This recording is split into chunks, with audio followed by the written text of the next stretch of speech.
Just get a better job has to be a top tier, all time, disconnected from reality, MAGA pro capitalist take. Because it's like telling a rowboat with 11 people on it, 10 rowers and one captain, that all the rowers should just become captain. It's like telling the first floor of a building that it should just become the 100th floor, as if the first floor could somehow not exist, as if somehow everyone could just choose in a finite amount of positions, every one of them required to make the world work, that everybody could just choose to do better and take one of those few high-paying, easy, whatever, minimum amount jobs that exist, this many of them in the world, as if the only reason everyone's not doing well, that if everyone just, like, how can you simultaneously say the American dream is real when, if everyone in a vacuum put in the work, put in the effort, did everything right, there's not enough spots for everyone to go. Alcohol industry just lost $830 billion because Gen Z isn't drinking. I mean, alcohol isn't really healthy to begin with. Concert cancellations are also skyrocketing because Gen Z isn't buying tickets. Oh, I see where this is going. You sure it's not the ticket prices? Movies, malls, clubs, they're all dying. Why? Wages. $5 coffees. What? Hey YouTube, if you've been online lately, you've probably seen a ton of people talking about how expensive everything feels, how hard it feels to get ahead, and whether the economy is actually doing way worse than the numbers make it seem. So while you watch these TikToks, I want to talk about one of the biggest reasons why so many people feel frustrated right now, and why these conversations keep showing up everywhere. Because whether it's housing, jobs, groceries, or just day-to-day life, there seems to be a growing gap between what people are told is happening and what they're actually experiencing themselves. I get so tired of hearing people say, oh, people today just don't want to work. I'm a millennial, and just in my short lifetime, I've watched the Twin Towers, our nation under attack, and the United States enter a 20-year war with the Middle East. In 2008, we had the greatest economic crash since the Great Depression. So now our economy is nothing. We're in a war with the Middle East. Then in 2016, we pull out and we think everything's starting to smooth out. Then 4 years later, boom, the whole country shuts down for COVID. Now inflation is out of the roof. We will never be the same because of COVID. Inflation's out of the roof. Nobody wants to work 60, 70, 80 hours a week just to afford rent, to afford groceries. There's nothing extra. Nobody wants to work for a company that gives raises so small that it's eat up by inflation. I think people want to go to work. I think people actually take pride in going to work, take pride in having a career. But when you can't see daylight, there's a sense that, what is the sense of me getting a job and working? You know, and then people that are saying this, nobody wants to work, when they were coming up on a 40-hour paycheck, would pay for a home, pay for a new vehicle, raise a big family. The same jobs today can't even buy you, put gas in your car and get you an oil change. It can't buy groceries that'll last you longer than a few days. Some folks can't even buy groceries. They're having to have government assistance to be able to get groceries on the same salary that the people that were buying a new home, a new vehicle, raising a family. It's just hard for people to want to go to work in 2026. Biggest recession indicator has to be that everything is empty. Like everywhere I go, it is empty. I just left the BMV, which is usually packed. I don't care what day of the week it is, what time of the day it is. There's usually a shitload of people in line. Today I was in and out, right? After I left the BMV, I went to one of my favorite Mexican restaurants, which is relatively cheap, even though they had to raise their prices. But during lunch hour, nobody there, and this place is usually packed. Gas stations are empty. The barber shop is empty, man. Like, and I get it, when I feel like I have some extra money, I get my hair cut every week. I'm on a every 2-week basis now, but I think men are going a month or so without getting their hair cut, which is a huge deal, because if nothing else, a nigga's going to get his hair cut, or a woman is going to get her hair done. And we've cut back. I've seen another creator say, like, we've cut back on everything that we can, right? Like, no more Starbucks. We try to pack our lunches. We try to do everything we can to be a little bit more economically frugal, right? But there's nothing else to cut back on. And I think we've cut back on everything we can cut back on, and we still can't afford our, like, basic necessities, bro. Like, I don't mean to be an alarmist, but I do think that, like, we are, like, at the precipice of a recession. The ungodly high cost of living is causing Americans to throw in the towel and give up. This system isn't sustainable. It's literally meant to benefit the 1% and only the 1%. You can work hard all week and still not be provided with enough money to pay your rent, pay for groceries, pay for necessities, nothing.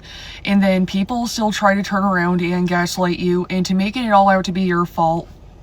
It's like, what's the deal here? We're all just expected to keep our mouth shut and just keep working and working and working until we develop health problems, until, we have heart attacks, until we literally pass away. Because that's kind of how it's starting to feel here, and it realistically isn't really a life that's worth living, even in the slightest. People are literally fed up. People are at their wits' end with this shit. People are checking out at unprecedented rates. And instead of showing empathy, instead of showing compassion, instead of showing the slightest bit of humanity, all a lot of people really know how to do anymore is kick people while they're already down. I'm not really sure what's happened to America, but it's absolutely nothing to be proud of anymore. One of the biggest reasons people feel stressed right now is because the cost of everyday life has changed so much in such a short amount of time. For years, people could usually count on their paycheck covering basics with at least a little room left over. Now, a lot of families feel like they're spending more money every month just to maintain the same lifestyle they already had. Groceries cost more, rent costs more, insurance costs more, eating out costs more. Even things that used to feel like small purchases can suddenly make someone think twice about buying them. What makes this especially frustrating is that many workers don't feel like their income has increased at the same pace. So even when people are technically earning more than they did a few years ago, it doesn't always feel that way when they look at their bank account. No matter how much I fucking work, it ain't enough. I need more fucking money. 6 hours overtime and I still can't fucking make it. Well, at least I got my overtime. $240 after taxes. It's like an extra $120. But I'm still fucking $150 negative from last week. Overdrawn checks.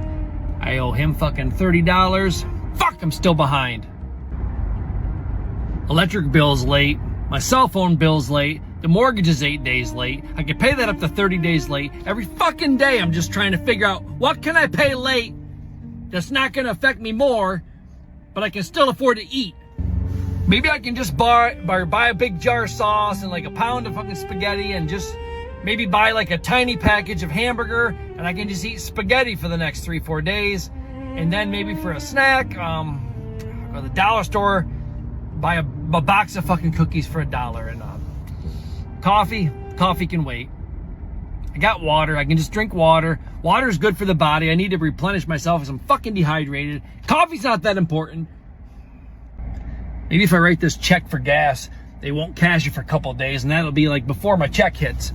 Then as long as my check hits before the check clears, my paycheck, then it won't matter because it'll cover, but then I'll be behind, and then next week I'm already behind before I even get fucking paid. No matter how much I work, it's not enough. This isn't fun anymore. It's not even surviving. It's not even living. I don't even know what the fuck you call it. You're working to be behind, and every week you get more and more behind. Credit cards maxed out, mortgage late, electric bill late, phone calls, letters. I used to enjoy getting the mail. Now I don't even want to see it. Because why am I going to see it? Because it's going to be something that's late. It's going to be something that's due, overdue. I can't fucking do this anymore. It shouldn't be this way. You should be able to go to work, go home, enjoy time with your family, sit on the porch, have a cup of coffee, a glass of beer, whatever floats your boat. But why does it have to be this way? Why do we have to struggle? Why can't there be any extra money? Why can't I go for an ice cream with my family? Why can't I go see a movie? Can't go to the movies that cost $80. You get fucking 2 movie tickets, popcorn, fucking drinks, gas, $60 to $80. I can't fucking do it. Maybe next week. Maybe next week will be easier. Maybe we can have a yard sale. Maybe we can sell some stuff. Maybe I could donate a kidney. God, I love living in America. I love America. The land of the free. The home of the brave. Everything's fucking great. You smile for your coworkers, pretend like everything's fine, and then you go in your car and you just stare out the window the whole ride home. And you sit in the driveway for like 3 to 4 minutes and just try to decompress and try to calm your brain down and try to just stop thinking for a few minutes before you walk in the house and put another smile on your family so your family thinks that you're okay and there's nothing wrong, that you're just doing great because you're working overtime, you must have money. No, I'm getting farther and farther and farther behind. The American workforce is fucking tired. We're tired of working. We're tired of being taxed. We're tired of being mentally, physically, emotionally drained every goddamn day. You can't catch a break. You can't get ahead. You can't afford anything.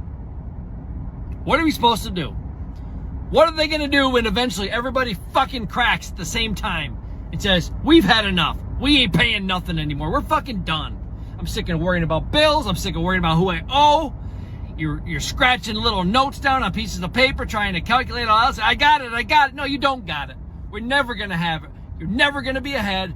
You're never going to have money. You're never going to be able to save. You can't afford a vacation. It's never going to end. And that's the mentality of every person in the country right now. No matter what you do, you're stuck. You're trapped.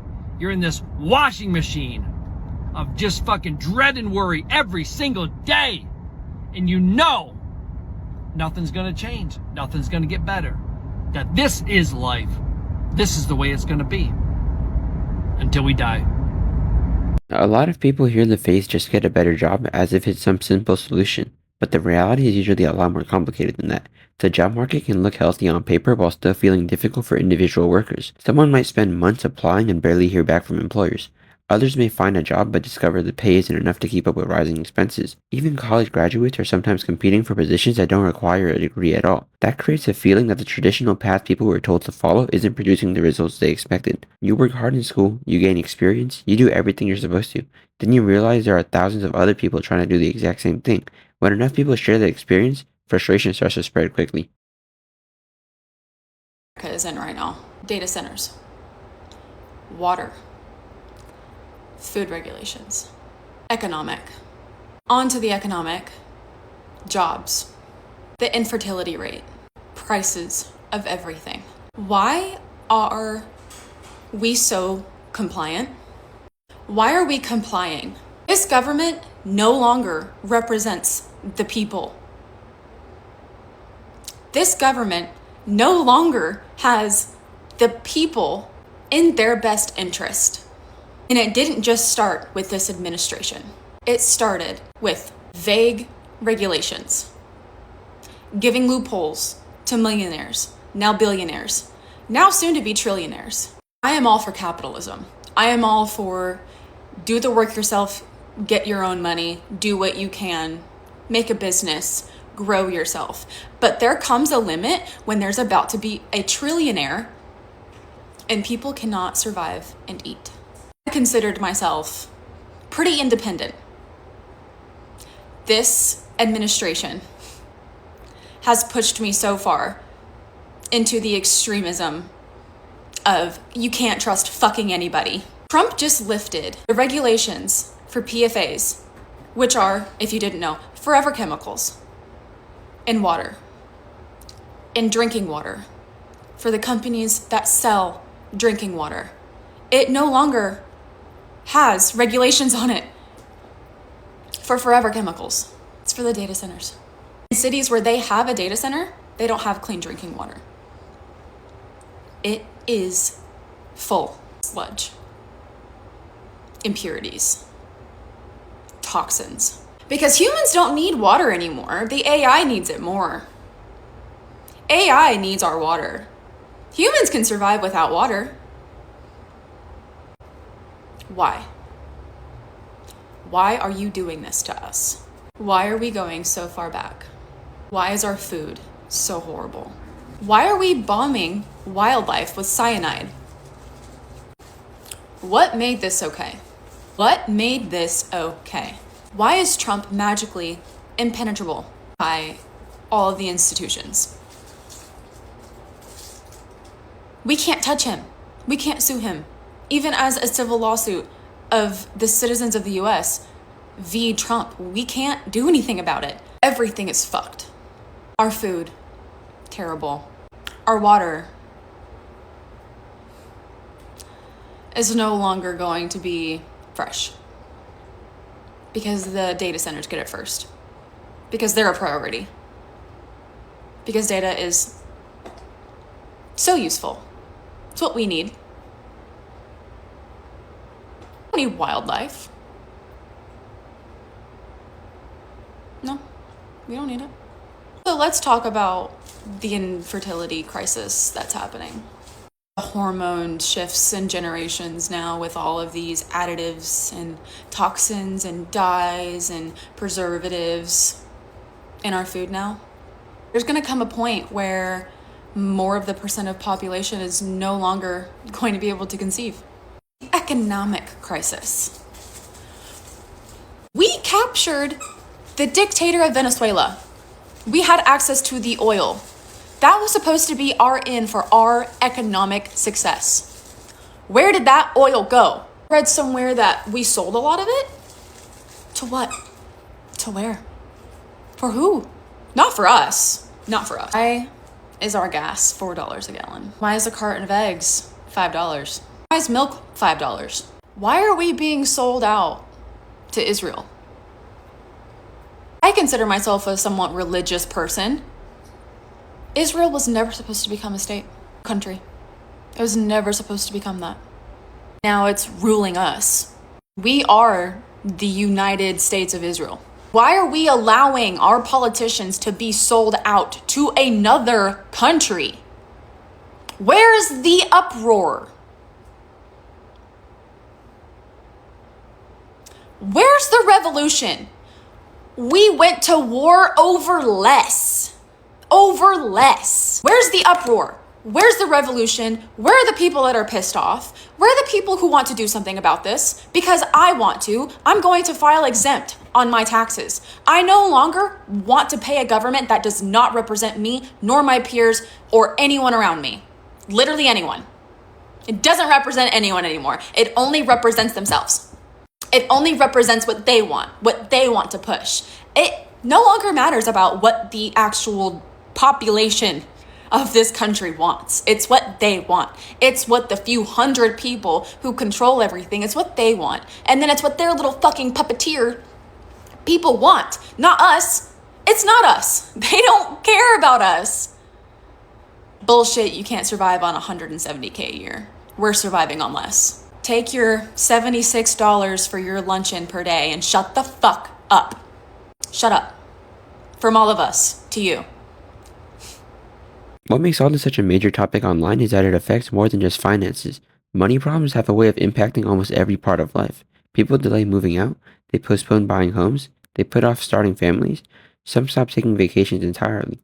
Others work extra hours and still feel like they're barely making progress. That can create a sense that no matter how much effort someone puts in, the finish line keeps moving further away. Whether that feeling is completely accurate or not is something millions of people seem to relate to right now.